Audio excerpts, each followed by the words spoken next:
Friends பாருங்கள், வீட்டிலேருந்து கிளம்பி வந்தாச்சு.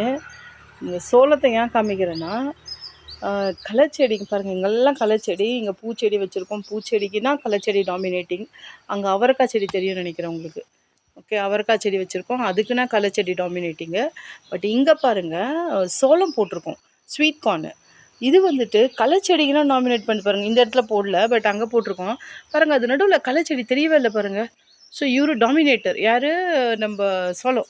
ஸோ அதனால் நம்ம என்ன பண்ண போகிறோம் நெக்ஸ்ட்டு, ஃபுல் அண்ட் ஃபுல் சோளம் தான் போட போகிறோம். நம்ம ட்ரையல் தான் பார்த்தோம். அங்கே பாருங்கள், துவரஞ்செடி டாமினேட்டிங் அவ்வளோ ஒன்றும் இல்லை.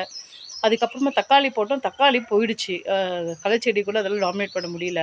ஸோ நம்மளுக்கு வேறு தோட்டத்தில் அந்த சைடில் எனக்கு அது பாக்கு நடுற வேலைலாம் இருந்ததுனால கொஞ்சம் விட்டுட்டோம். இங்கே பார்த்தீங்கன்னா எங்கள் அவரைக்காய் அதுவும் டாமினேட்டிங் இல்லை. அங்கே வந்து பீன்ஸ் போட்டிருந்தோம், அதுவும் டாமினேட்டிங் இல்லை. சோளம் டாமினேட்டிங். ஸோ அதனால் யாராவது களைச்செடி அவாய்ட் பண்ணி பண்ணோன்னா, ஒரு தடவை மட்டும் தான் களை எடுத்தேன் நான் ஸ்டார்டிங்கில், அவ்வளோதான்.